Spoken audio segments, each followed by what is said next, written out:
नमो नमः। बच्चों, आज मैं आपको माहेश्वर सूत्र के बारे में बताऊंगा। वो माहेश्वर सूत्र जो संस्कृत का आधार है। जैसे हम वर्णमाला पढ़ते हैं हिंदी में का, खा, गा, घा, उसी तरह से इंग्लिश में हम ए, बी, सी, डी ये सब हम पढ़ते हैं।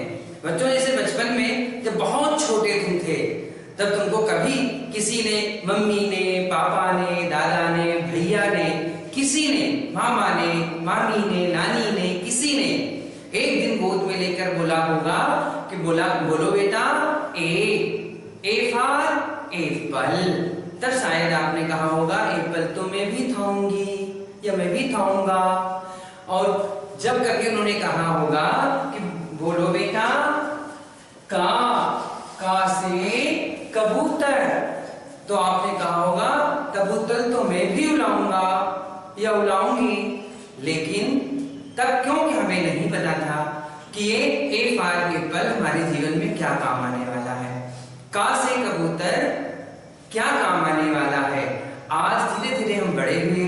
आज सही में बताओ, अगर ABCD नहीं आती तो क्या आपको इंग्लिश आ जाती? अगर आपको क ख ग घ नहीं आता तो क्या आपको हिंदी आ जाती? नहीं आती ना।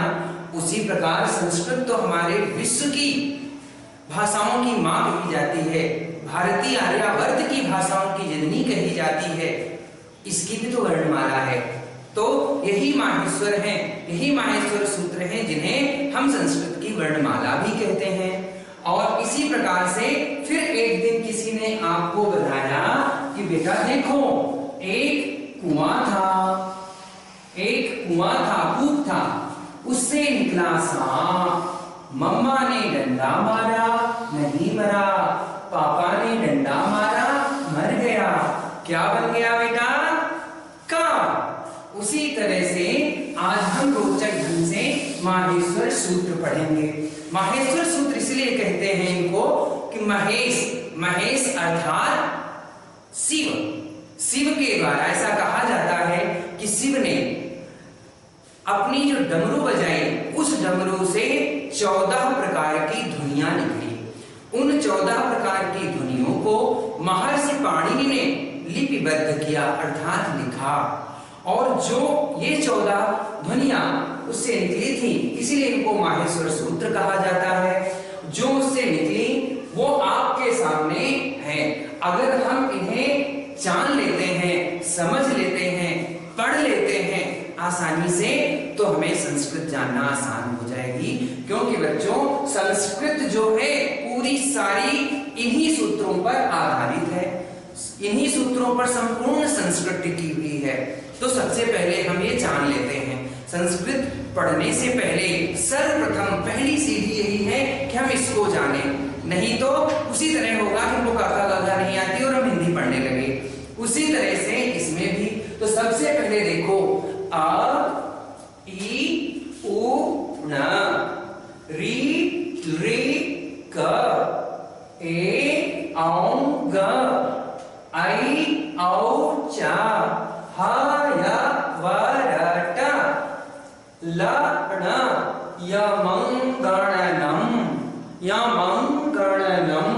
झ भैया, घा ढ धाश, जा ब ग ड दश, खा फ छ ठ त, च ट त व, क प य, स श शर, हल। अब देखिए आ से लेकर चा तक अच प्रत्याहार बनाया जाता है। इनको प्रत्याहार भी बोला जाता है, महेश्वर सूत्र भी बोलते हैं, संस्कृत की वर्णमाला भी कहते हैं, पाणिनि सूत्र कहते हैं। क्योंकि इसको पाणिनि ने लिपिबद्ध किया था।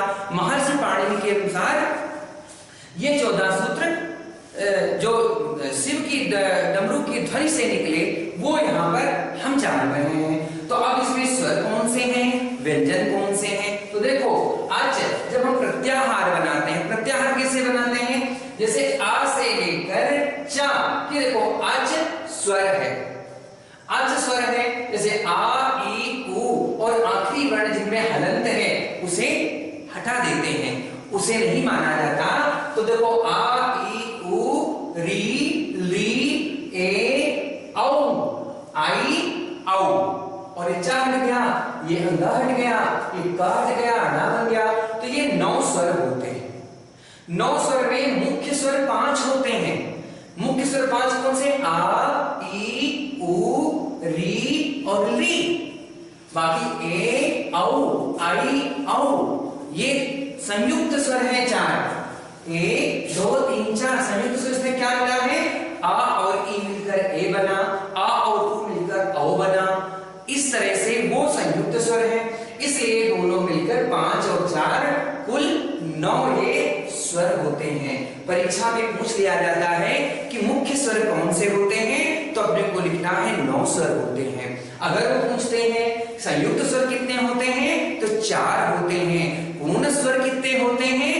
9 होते हैं संस्कृत में। उसी प्रकार से हल, हा से लेकर ला तक, वो है वर्ण, हा से लेकर ला तक हल जो है व्यंजन है, और ये कुल 33 होते हैं। ला एक बार और आ रहा है, इसलिए एक ला को नहीं माना जाता है।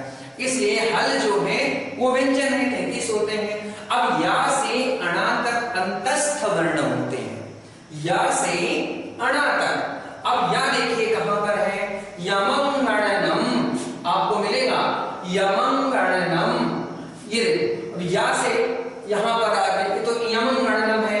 अब इसके बाद या से अणा तक जब देखोगे आप, तो ये अंतस्थ वर्ण है। जब हम कोई इनको बोलते हैं या, र, ल, या, र, जब बोलेंगे तो अंदर से अपने ये निकलते हैं। यहां से लेकर मा तक ये सब अनुनासिक है। अनुनासिक मतलब ये नाक की सहायता से बोले जाते हैं। और 13 से लेकर 14 तक के ये सब ऊष्म है। ऊष्म का मतलब होता है कि ये जब हमारे इन वर्णों का जब इनको हम प्रोनाउंसिएशन करते हैं, तो हमारी जो शरीर अंदर से हमारी जो हवा निकलती है स्पर्श करते हुए ऊष्मा प्रदान करती है इन वर्णों को बोलने से, इसलिए इन्हें ऊष्म वर्ण कहा जाता है। अब एक शब्द और आया है, इसमें आया है री। री आया है, ये देखो री का, री का।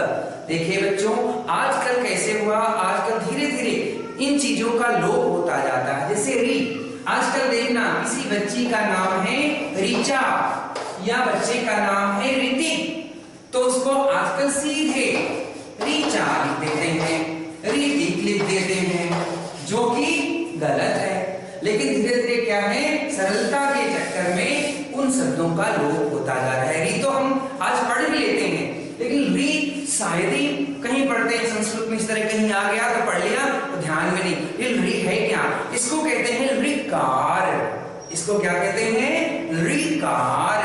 ऋकार का अर्थ होता है जो री के आकार का हो। ध्यान से देखो, 1 2 3 री के आकार का। री के आकार का कौन है? अर्थात जो री के आकार का हो। श्री कृष्ण, श्री कृष्ण ऋकारः, अर्थात श्री कृष्ण। री का मतलब होता है श्री कृष्ण। अब कैसे?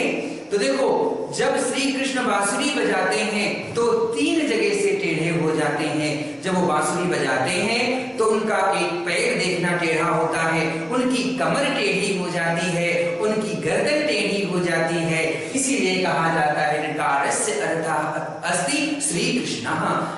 ऋकार का अर्थ होता है श्री कृष्ण। इस प्रकार आपको मैंने आज माहेश्वर सूत्र के बारे में बताया। देखिए माहेश्वर सूत्र, इनको माहेश्वर क्यों कहा जाता है? फिर से देखिए, माहेश्वर इसलिए कहा जाता है कि ये शिव के द्वारा, शिव के डमरू के द्वारा जो 14 प्रकार की ध्वनियां निकली, वह किसने इसको लिपिबद्ध किया? किसने लिखा? पाणिनि ने लिखा। ये प्रश्न आ सकता है, किसने लिखा? पाणिनि ने इन्हें लिखा है। स्वर कितने होते हैं? आ से लेकर चा तक 9 स्वर होते हैं, जिनमें मुख्य स्वर कितने होते हैं बेटा? 5 होते हैं। और संयुक्त स्वर बेटा कितने होते हैं? 4 होते हैं। और व्यंजन कितने होते हैं? 33 होते हैं। या से अणा तक अंतस्थ वर्ण कहे जाते हैं, या से मा तक अनुनासिक होता है, और 13 से 14 जो है वो ऊष्म वर्ण कहे जाते हैं। इस प्रकार ये वर्णमाला जब हम प्रत्याहार करना आपको बताएंगे तो और अच्छा हो जाएगा। अभी इसका आप प्रयास करें। देखो एक बार मेरे साथ बोलिए, आई गुण रि ऋक ए औंग ए औच है वरट लण यमंगणनम झभैया घढ़ घस जब घढ़ दस खपय खप चट चट तव कपय सस सर हल। तो इनको प्रैक्टिस करिए, इनके प्रत्याहार बनाइए। जैसे मैंने कहा था प्रत्याहार बनाना है, मान लो आ से लेकर च तक जब कोई भी वर्ण, जब शब्दों को एक साथ लिखते हैं तो वो प्रत्याहार बनता है। जैसे जा से हमको बनाना है, जा से हमने लिखा ला तक तो जल। इस तरह से मान लो ला से हमें इया तक तो लाइया, ये प्रत्याहार। अब हमें प्रत्याहार जब आप आगे पढ़ाऊंगा तो और अच्छे से करना आएगा, फिर आगे हम पढ़ाएंगे। अभी इतना इसकी प्रैक्टिस करिए, फिर आगे और बताते हैं।